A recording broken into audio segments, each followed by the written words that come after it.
और इस वक्त एक और बड़ी खबर बता देते हैं। राष्ट्रपति ने पीएम मोदी का इस्तीफा स्वीकार कर लिया है। राष्ट्रपति से मिलकर पीएम ने अपना इस्तीफा दिया।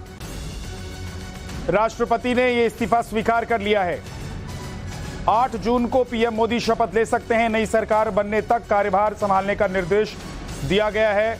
राष्ट्रपति से मिलकर पीएम ने अपना इस्तीफा सौंपा है। राष्ट्रपति ने पीएम मोदी का इस्तीफा भी स्वीकार कर लिया है। अब जो घटक दल हैं एनडीए के, वो अपना पत्र सौंपेंगे राष्ट्रपति को, समर्थन पत्र, जिसके बाद प्रधानमंत्री नरेंद्र मोदी सरकार बनाने का दावा पेश करेंगे और 8 जून को नई सरकार का शपथ ग्रहण कार्यक्रम हो सकता है।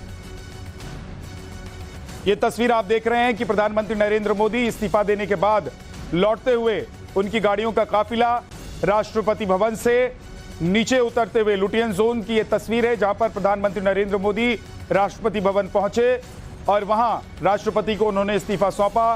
राष्ट्रपति ने इस्तीफा स्वीकार कर लिया है उनका। अब नई सरकार के गठन की प्रक्रिया शुरू होगी, जिसमें तमाम जो एनडीए के घटक दल हैं वो अपना समर्थन पत्र राष्ट्रपति को सौंपेंगे। बीजेपी को लेकर प्रधानमंत्री नरेंद्र मोदी के प्रधानमंत्री बनाए जाने का दावा पेश करते हुए और उसके बाद प्रधानमंत्री नरेंद्र मोदी एक बार फिर से शपथ ग्रहण करेंगे। रविकांत हमारे सहयोगी हमारे साथ इस वक्त जुड़ गए हैं, सीधे उनके पास चलते हैं। रविकांत, प्रधानमंत्री ने इस्तीफा दे दिया, अब आगे की प्रक्रिया क्या होती है? क्या तमाम जो घटक दल हैं वो अपना समर्थन पत्र आज ही सौंपने वाले हैं? देखिए विद्या, अब से कुछ ही देर पहले रायसीना हिल्स की पहाड़ियों से प्रधानमंत्री नरेंद्र मोदी का काफिला जो है वो निकला है। राष्ट्रपति से उन्होंने मुलाकात की और राष्ट्रपति को अपना इस्तीफा सौंप दिया है। यानी अब आधिकारिक तौर पर नई सरकार के गठन की जो प्रक्रिया है वो प्रारंभ हो गई है। शाम 4 बजे एनडीए की बैठक बुलाई गई है और एनडीए की बैठक भी 7L कैंप पर होगी, जिसमें सहयोगी दल जो है, सभी सहयोगी दल भारतीय जनता पार्टी के नेतृत्व में सरकार बनाने के लिए अपनी एक आम सहमति तय करेंगे और उसके बाद जो समर्थन का पत्र होता है वो राष्ट्रपति को सौंपा जाएगा, जिसमें जो मैजिक फिगर होता है उसके आंकड़े को बीजेपी दिखाएगी कि एनडीए के साथ ज्यादा है और उसके बाद आधिकारिक तौर पर राष्ट्रपति जो है उनको निमंत्रण देंगी ओथ सेरेमनी के लिए, क्योंकि सबसे बड़ी पार्टी है भारतीय जनता पार्टी और एनडीए के साथ मिलकर वो बहुमत का आंकड़ा छू चुकी है। तो आज एनडीए की बैठक होगी और उसके बाद एनडीए के सभी सहयोगी दल समर्थन का पत्र जो है वो राष्ट्रपति को सौंपेंगे और उसके बाद जानकारी यही मिली है कि लगभग 8 तारीख को मोदी सरकार 3.0 का शपथ ग्रहण समारोह राष्ट्रपति भवन में हो सकता है। उसकी कवायद पूरी की जा चुकी है और सबसे महत्वपूर्ण बात यह है कि इंडिया अलायंस को किसी भी प्रकार का मौका एनडीए नहीं देना चाहता, इसीलिए सारी तैयारियां बहुत जल्द की जा रही हैं। जैसे ही चुनाव के नतीजे आए उसके अगले दिन ही आज 2.0 की आखिरी कैबिनेट बैठक की काउंसिल ऑफ मिनिस्टर्स को डिनर देंगी राष्ट्रपति और उसके तुरंत बाद प्रधानमंत्री नरेंद्र मोदी अब से कुछ ही देर पहले राष्ट्रपति भवन पहुंचे थे। राष्ट्रपति भवन में पहुंचकर उन्होंने अपना इस्तीफा जो है राष्ट्रपति द्रौपदी मुर्मू को सौंप दिया है और यहां से निकलकर वो सीधे 7L कैंप पहुंच रहे हैं, जहां पर नीतीश कुमार, चंद्रबाबू नायडू, चिराग पासवान जैसे एनडीए के बड़े नेता पहुंचेंगे और वहां पर एनडीए के नेताओं के साथ बैठक होगी। कुछ चर्चाएं होती हैं, कुछ उनकी डिमांड्स होंगी, उन तमाम चीजों पर चर्चा करने के बाद समर्थन का जो पत्र है वो राष्ट्रपति को सौंप दिया जाएगा और उसके बाद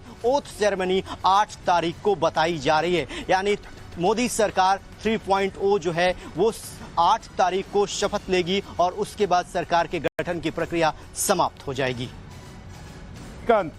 रविकांत, इस बीच ये भी बताइए कि इस दौरान जो प्रधानमंत्री पद का कार्यभार है वो प्रधानमंत्री नरेंद्र मोदी ही संभाले रहेंगे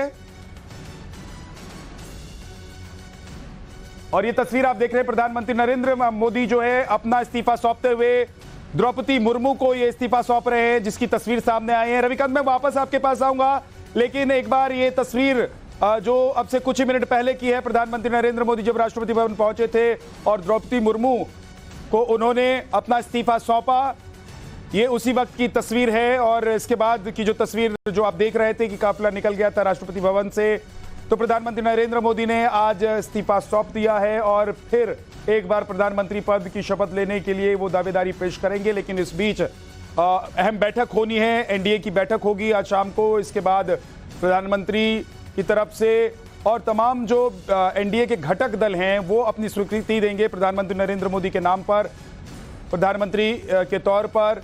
उसके बाद दावेदारी पेश की जाएगी सरकार बनाने की।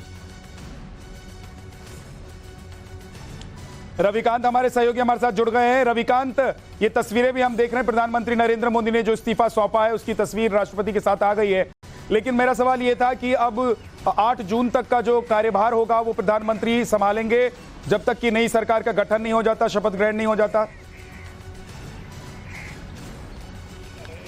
देखिए, संविधान के मुताबिक जैसे ही प्रधानमंत्री राष्ट्रपति को अपना इस्तीफा सौंपते हैं, राष्ट्रपति उनसे कहती हैं कि जब तक सरकार का गठन नहीं हो जाता है तब तक आप केयर टेकर की भूमिका निभाएंगे, यानी कार्यवाहक प्रधानमंत्री के रूप में नरेंद्र मोदी अभी पूरा कामकाज देखेंगे जब तक सरकार का गठन नहीं हो जाता है। जानकारी यही मिल रही है कि 7 तारीख को एनडीए के सभी सांसदों की बैठक बुलाई गई है, जिसमें प्रधानमंत्री को आधिकारिक तौर पर नेता चुन लिया जाएगा और उससे पहले एनडीए के जितने भी घटक दल हैं वो बीजेपी के नेतृत्व में सरकार बनाने के लिए अपना जो समर्थन का पत्र होता है वो राष्ट्रपति तक पहुंचाएंगे। भारतीय जनता पार्टी के राष्ट्रीय अध्यक्ष जेपी नड्डा के साथ उनकी मुलाकात होगी और उसके बाद जब 4 बजे 7LKM पर यह बैठक प्रारंभ होगी, उस दौरान समर्थन का पत्र जो है सभी घटक दल भारतीय जनता पार्टी को देंगे और उनके घटक दल के नेता यही रायसीना हिल की जो पहाड़ियां विद्या दिखाई दे रही है, यहीं से चलकर वो राष्ट्रपति भवन पहुंचते हैं और राष्ट्रपति भवन के अंदर जाकर राष्ट्रपति को इस बात की जानकारी देते हैं कि हम